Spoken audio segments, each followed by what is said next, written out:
اللہ تعالیٰ اس کا اگلا امتحان بھی ڈالیں گے. یہ دکان بند کر کے چلا مسجد کی طرف. وہاں پہنچا مسجد کے قریب، پیچھے سے کسی نے آ کر کہا کہ ہندوستان کے وزیر آپ کے گھر پر آ گئے ہیں، آپ کو بلا رہے ہیں فوراً، وزیر اعظم. اب سوچے گا اگر نہ گیا تو مقدمہ کر دیں گے، جیل میں ڈال دیں گے، کوئی دفعہ لگا دیں گے.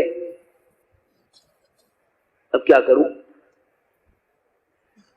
اگر ہے ایمان والا تو کہے گا کہ اس وزیر سے کہہ دو اگر اللہ تعالیٰ اسے منظور ہے تو کلمہ پڑھ کے مسجد میں آ جاوے، اور اگر اللہ مطلوب نہیں ہے تو انتظار کرے، ہمیں اللہ نے بلایا ہے، ہم اللہ کا حکم پورا کر کے اس کے گھر سے فارغ ہو کر پھر آ کے ملاقات کریں گے. سیدھی بات ہے. اسے اگر اللہ مطلوب نہیں ہے تو یہ کہے گا کہ نماز بعد میں پڑھ لوں گا، پہلے وزیر سے پوچھ لوں.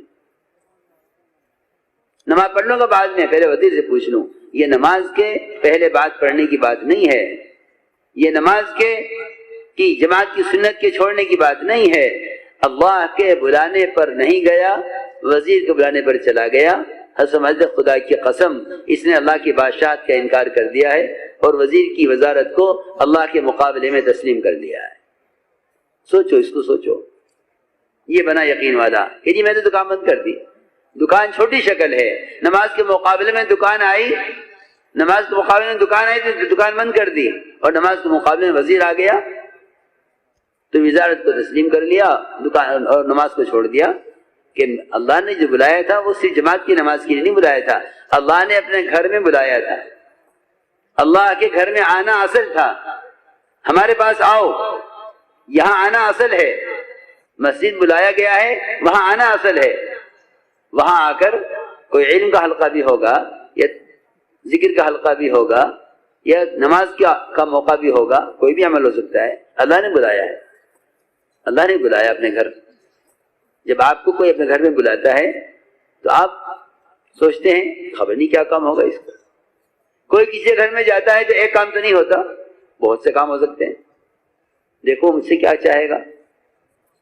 آیا مجھے اپنے کام کے لیے کہیں بھیجے گا تو مسجد میں آنا ہے، کرکٹ کے لیے بھیجیں گے تو مسجد میں آنا ہے، تعلیم بٹھائیں گے تو مسجد میں آنا ہے، ایمان کے حلقے بٹھا کر اللہ کا تعارف کرائیں گے تو مسجد میں آنا ہے، اور نماز کے وقت ہو تو مسجد میں آنا ہے.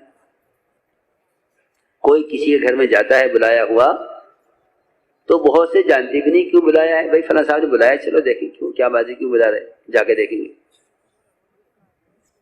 ابھی تو ہم جانتے بھی نہیں کہ مسجد کے اعمال کیا ہیں. مجھ پر مسجد کی کیا ذمہ داری ہے. اس لیے عرض کر رہا کہ نماز پر ایک مشق اس کے یقین کی ہو کہ ہر عمل کو وعدوں کے یقین پر لاؤ، ہر عمل کو وعدوں کے یقین پر لاؤ. ابھی نماز پر یہ مشق کرنی ہے.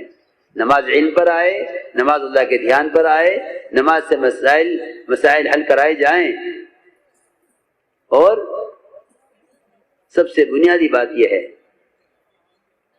کہ جتنی بھی کائنات کی شکلیں ہیں ان تمام شکلوں کو لات مار کر نماز کے لیے نکل کر آئے. یہ مشق نماز پر کرنی پڑے گی، تب کہیں جا کر یقین شکلوں سے اعمال کی طرف پھرے گا.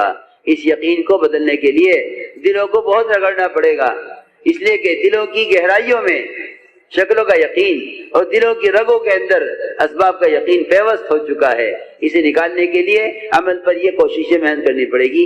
اس کے لیے سب سے پہلا کام وہ تعلیم کے حلقے ہیں، کیونکہ یہی اللہ کے وعدے ہیں، یہ اللہ کے وعدے ہیں. اللہ کے وعدوں کا یقین دلوں میں تازہ کرنے کے لیے تعلیم کے حلقے ہوتے ہیں.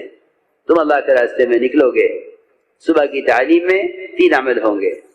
پہلا عمل قرآن کو صحیح کرنے کا حلقہ، آدھا گھنٹہ 45 منٹ کم سے کم جم کر قرآن کا ایک حرف رٹوایا جاوے، صحیح کرایا جاوے. جماعتوں کے ساتھ مولوی اور قاری ضرور نکلیں. علماء کو چاہیے ان نکلنے والی جماعتوں کے ساتھ نکلیں، ان کی لغزشوں کو خروج کے زمانے میں نکل کر ٹھیک کریں. یہی صحابہ کرام کا دستور تھا. پرانے صحابہ کے ساتھ نئے آنے والوں کو نکالا جاتا تھا جو اسلام میں نئے داخل ہوتے تھے کہ لو انہیں اپنے ساتھ رکھو، ان کو سکھلاؤ. یہی طریقہ تھا نبوت کا، یہی طریقہ تھا صحابہ کرام کا. کہ نقل و حرکت کے زمانے میں علماء نکلا کرتے تھے عوام کے ساتھ. حضور اکرم صلی اللہ علیہ وسلم نے جماعت تیار کی، جماعت بیٹھی ہوئی تھی، فرمایا تم گئے نہیں؟ صحابہ نے عرض کیا ابھی ہمارا امیر طے نہیں ہوا ہے، امیر کے انتظار میں بیٹھے ہوئے ہیں، جب تک امیر نہیں ہوگا جماعت نہیں جائے گی. آپ نے ایک سے الگ الگ قرآن سنا، جس کا قرآن سب سے بڑھیا تھا، اچھا قرآن پڑھنے والا تھا، فرمایا کہ تم اس جماعت کے امیر ہو، جماعت کے ذمہ دار ہو. آپ صلی اللہ علیہ وسلم اسے جماعت کا ذمہ دار بناتے جو ان میں قرآن اچھا پڑھنے والا ہوتا، تاکہ ان کو قرآن سکھلائے. اسی کو میں عرض کر رہا ہوں کہ علماء اور قراء اور حفاظ کو چاہیے کہ وہ نکلیں جماعتوں کے ساتھ. اور جتنے بھی تمہارے ماشاءاللہ حفاظ کرام ہیں میوات میں، ان سے میں تاکید سے عرض کرتا ہوں کہ جو لوگ وقت لگا کر آ گئے ہیں وہ اپنی مسجدوں میں قرآن سنائیں، اور جن کا وقت نہیں لگا یہ اللہ کے راستے میں نکل کر تراویح کی سنت کو زندہ کریں. یہ نہ کہ حفاظ کرام ہم رمضان میں نہیں نکل سکتے، کیوں؟ ہمیں قرآن سنانا ہے. ارے ہم تو قرآن کو پھیلانے کے لیے پھرا رہے تھے، قرآن کو پھیلانے کے لیے پھرانا ہے، قرآن کو پھیلانے کے لیے نکالنا تھا اللہ کے راستے میں.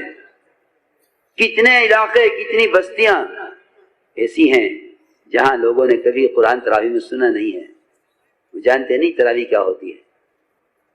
تم قرآن کو لے کر پھرو گے، جہاں جاؤ گے وہاں تراویح کی سنت زندہ ہوگی، جہاں جاؤ گے وہاں تراویح کی سنت زندہ ہوگی. وہاں ہماری بھی تمنا کریں گے کاش میرا بچہ بھی ایسا قرآن پڑھتا تراویح میں جیسا یہ پڑھ رہا ہے. عمل کو زندہ کرنے کے لیے تو نقل و حرکت ہے، اس تراویح کی سنت کو عام کرنے کے لیے تو نقل و حرکت ہے. اور حفاظ کرام پر تعجب ہے، نکال رہے ہیں قرآن کو پھیلانے کے لیے، یہ کہتے ہیں ہم نہیں نکلیں گے کیونکہ ہمیں قرآن سنانا ہے، حالانکہ ہم قرآن سنانے کے لیے نکالنا چاہتے ہیں. کہ نکلو حفاظ کرام، نکلے اللہ کے راستے میں رمضان میں، تاکہ ان کی نقل و حرکت سے جگہ جگہ تراویح کی سنت زندہ ہو، جگہ جگہ تراویح کی سنت زندہ ہو. اس لیے بعض وہ بھی ہیں جو کہتے جی ہم تو نکلتے ہیں رمضان میں، قرآن ناقص ہو جائے گا. ارے قرآن ناقص ہو جائے گا؟ قرآن تو جب نازل ہو رہا تھا، جب بھی یہ نہ کہا کہ بھائی رمضان میں مت نکلو، قرآن نازل ہو رہا ہے. کتنی آیتیں ہیں جو سفر میں نازل ہوئی ہیں، کتنی آیتیں سفر میں نازل ہوئی ہیں، کتنی آیتیں ہیں سفر میں نازل ہوئی ہیں، کتنی آیتیں جو اونٹ پر آپ بیٹھے ہوئے اور قرآن کی آیت نازل ہو گئی. کتنا قرآن کا وہ حصہ ہے جو اللہ کے راستے کی نقل و حرکت کے درمیان نازل ہوا ہے. اس لیے میں عرض کر رہا کہ حفاظ کرام کو چاہیے کہ رمضان میں اللہ کے راستے میں اہتمام سے نکلیں. میں نہیں کہتا تراویح چھوڑ دیں اپنے مقام کی، یہاں کسی متبادل کا انتظام کر لیں، جو اگر آ گئے ہیں وہ تراویح پڑھا دیں، یہ نکل جائیں.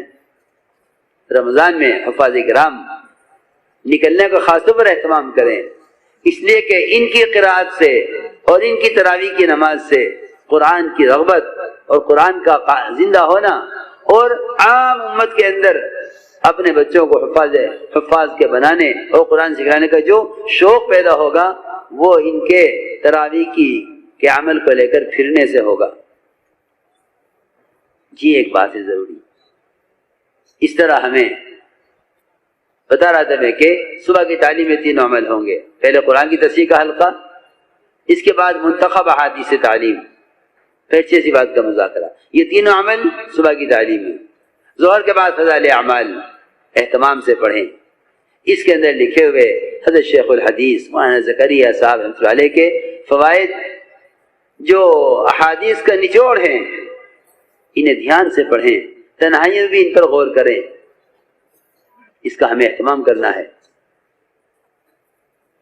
اور باقی آدھے وقت آپس میں سیکھنا سکھلانا کریں. ظہر کے بعد تعلیم کے ساتھ تعلیمی گشت کر کے لوگوں کو تعلیم لا کر جوڑنا، یہ بھی صحابہ کرام کا معمول رہا ہے اور صحابہ کرام کی سنت ہے. میں عرض کر چکا ہوں کہ سارے محدثین کے امام ابو ہریرہ رضی اللہ تعالیٰ عنہ تعلیمی گشت کر کے لوگوں کو تعلیم لا کر جوڑ رہے تھے. اس کا خوب اہتمام کریں. اس طرح ہمیں فضائل کی تعلیم کے ذریعے اپنے یقین کو اعمال کی طرف لانا ہے. تعلیم کا مقصد ہے اسباب سے یقین ہٹ کر عمل کی طرف آئے، اس لیے کہ اللہ کی قدرت وعدوں کے ساتھ ہے اور وعدے حکموں کے ساتھ ہیں. اس یقین کی تجدید کے لیے تعلیم کے حلقے ہیں. ہر پرانا نیا اس کا محتاج ہے کہ وہ تعلیم حلقہ میں بیٹھا کرے اور تعلیم حلقہ میں بیٹھ کر سنے اللہ کے وعدوں کو. اسے دلوں میں اللہ کے وعدوں کا یقین پیدا ہوگا. ایک ہے مسائل جس کے بغیر